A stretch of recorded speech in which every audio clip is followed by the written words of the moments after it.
Rebonjour. Dans la vidéo précédente, vous avez découvert la valeur des données. Dans cette leçon, nous aborderons les types de données courants que les chefs de projet collectent et analysent régulièrement. Nous discuterons également des outils dont vous aurez besoin pour organiser ces données pour vos projets. Prêt à commencer? Ok, allons-y. Comme nous l'avons vu précédemment, les données sont la collecte de faits qui peuvent aider à éclairer les décisions. Vous commencerez peut-être à remarquer l'impact des données du projet sur les activités quotidiennes de l'équipe, la progression globale et la réussite du projet. Cela se fait en utilisant différents types de métriques.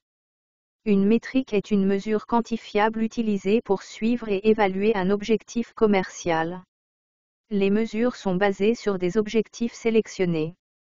Ils varient selon le projet et servent de type clé de données de projet.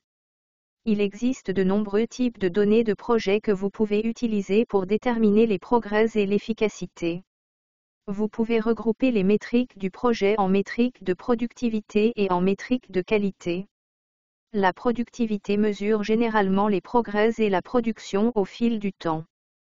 Les mesures de productivité vous permettent de suivre l'efficacité et l'efficience de votre projet et incluent des mesures telles que les jalons, les tâches, les projections et la durée.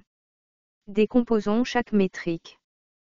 Comme vous vous en souvenez peut-être d'un cours précédent, un jalon est un point important dans le calendrier du projet qui indique les progrès et signifie généralement l'achèvement d'un livrable ou d'une phase du projet. Et une tâche de projet est une activité qui doit être accomplie dans un laps de temps défini. Une projection est la façon dont vous prédisez un résultat sur la base des informations dont vous disposez actuellement. Par exemple, vous pouvez prédire qu'avec les ressources dont vous disposez au début du projet, le projet sera achevé en 6 mois. La durée d'un projet est le temps total qu'il faut pour terminer un projet du début à la fin. La durée peut également être utilisée pour les jalons et pour déterminer si vous respecterez les échéances du projet. Ces données sont décomposées en heures, jours, semaines, mois et parfois années.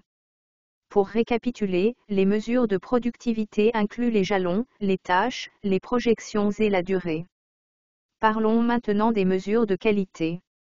Les métriques de qualité se rapportent à l'obtention de résultats acceptables et peuvent inclure des métriques telles que le nombre de changements, de problèmes et la variance des coûts, qui affectent toute la qualité.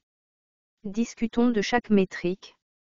Le nombre de changements au cours du projet ou de la portée du projet permet de surveiller les risques. Les modifications montrent toute incohérence par rapport aux exigences initiales du projet.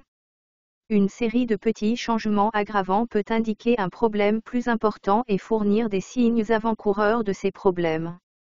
L'utilisation d'un journal des modifications pour conserver une trace de ces modifications est un outil utile pour communiquer avec les parties prenantes sur les raisons pour lesquelles quelque chose prend du temps ou coûte plus cher que prévu.